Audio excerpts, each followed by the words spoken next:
Assalamualaikum warahmatullahi wabarakatuh. Eh, ada satu pertanyaan, gimana sih caranya menjadi manusia yang berdaya sekaligus memberdayakan? Nah, gimana sih caranya menjadi orang yang berdaya dan bisa memberdayakan orang lain? Eh, di video kali ini saya akan mencoba untuk mengupas tentang eh, menjadi manusia yang holistik. Ya, manusia yang holistik adalah manusia yang berdaya dan memberdayakan. Dalam Al-Quran, kitab suci yang saya yakinin, bahwa Allah mengatakan dalam surat Al-Baqarah ayat 208, udkhulu fisilmi kafah. Artinya masuklah kamu ke dalam Islam secara kafah. Ya. Kafah itu apa? Dalam terminologi bahasa Arab, kafah ini artinya menyeluruh atau sempurna. Makanya tadi Allah katakan, masuklah kamu ke dalam Islam secara menyeluruh, secara sempurna. Maksudnya enggak setengah-setengah. Maksudnya enggak hanya mengenal Islam di permukaan saja, mengenal Islam kulitnya saja, atau lebih kita kenal sebagai Islam KTP, ya seperti itu. Jadi masuk ke dalam Islam secara kafah. Artinya apa? Seluruh aktivitas kita, dari kita bangun tidur sampai tidur lagi, itu diatur dalam Islam, teman-teman semuanya. Bahkan hal terkecil pun Islam mengatur. Itu luar biasanya. Nah, dalam terminologi sains atau ilmu pengetahuan, kafah ini bisa dikatakan sebagai manusia yang holistik, ya. Atau dalam bahasa Indonesia disebut sebagai manusia yang paripurna. Nah, seperti apa sih manusia yang holistik atau manusia yang paripurna ini? Manusia yang holistik dan paripurna ini adalah manusia yang dia berdaya dan memberdayakan orang lain, ya, dalam 7 dimensi kebutuhan dasar manusia. Karena setiap manusia itu pasti punya kelebihan dan manusia pasti punya kekurangan. Ya, tidak ada manusia yang sempurna dalam 7 dimensi ini. Dimensi apa saja sih? Dimensi yang pertama adalah dimensi spiritual. Dimensi yang kedua adalah dimensi sosial.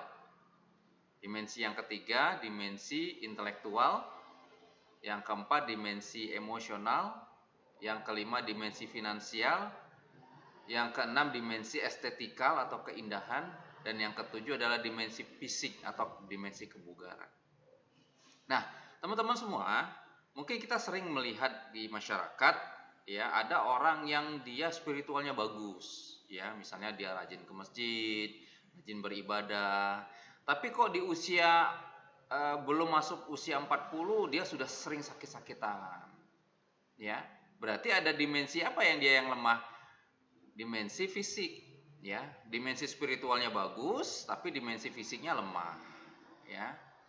Atau dia spiritualnya bagus, ya, tapi finansialnya dia lemah, ya, mungkin sering kekurangan, mungkin juga banyak hutang atau terjerat hutang dan segala macam. Berarti dimensi finansial dia lemah. Dimensi spiritualnya kuat, dimensi finansial dia lemah.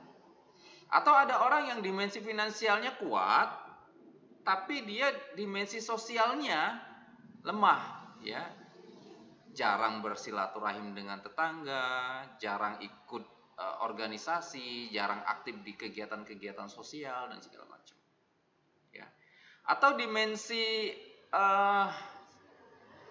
finansial dia bagus, tapi dimensi emosionalnya lemah. Ya, misalnya dia kalau ngomong sering nyakitin orang, emosi nggak terkontrol, mudah baper, atau emosi-emosi lain yang tidak terkontrol. Nah, ini dimensi finansial dia kuat tapi dimensi emosional dia lemah. Nah, teman-teman semuanya, setiap manusia pasti ada dimensi yang kuat, ada dimensi yang lemah. Nah, manusia yang holistik ini atau manusia yang paripurna ini bukan berarti semua dimensi dia kuat, bukan. Tapi dia memahamin mana dimensi dia yang lemah dan mana dimensi dia yang kuat.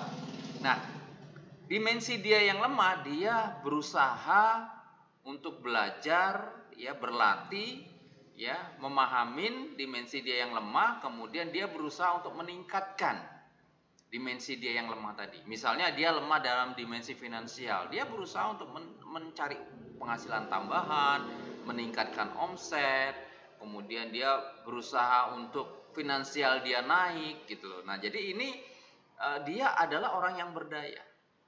Nah, kalau dimensi finansial dia kuat dan dia memberdayakan, berarti dia bersedekah, dia membantu orang lain. Berarti ini adalah dua dimensi yang berdaya dan memberdayakan semuanya. Nah, jadi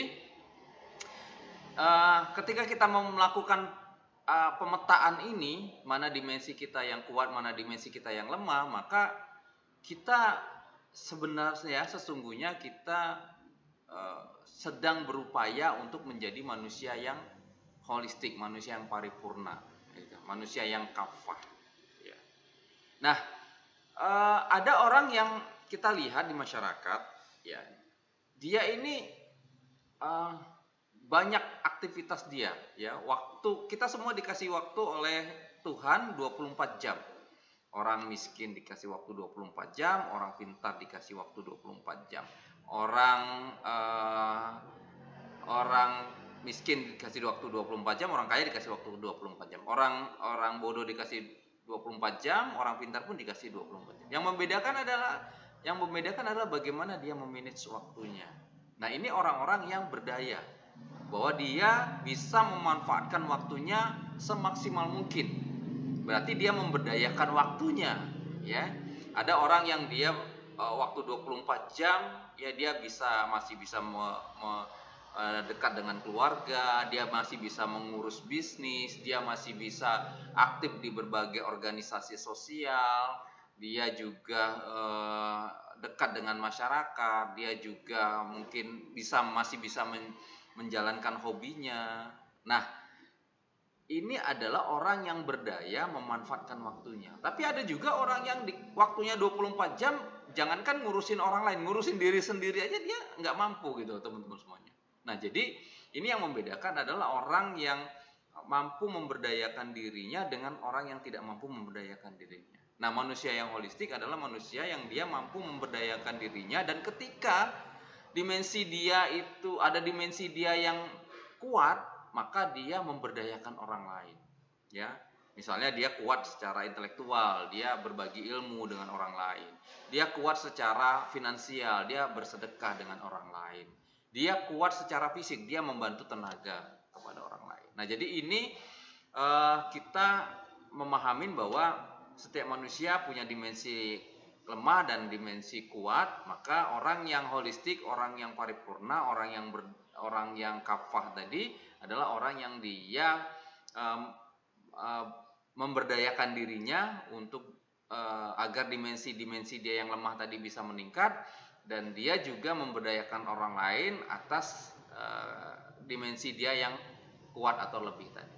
Oke, jadi teman-teman semuanya, mari kita petakan mana dimensi saya yang lemah dan mana dimensi saya yang kuat. Ketika dimensi saya ada yang lemah, maka disitulah kita fokus untuk senantiasa belajar, berlatih, meningkatkan dimensi kita yang lemah tadi. Dan ketika kita memiliki dimensi sosial, dimensi kehidupan yang lebih, maka kita harus berbagi kepada orang lain, harus memberdayakan orang lain.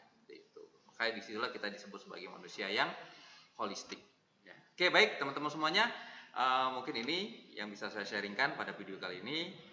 Saya akhiri. Assalamualaikum warahmatullahi wabarakatuh. Saya Andi Gunawan untuk Indonesia.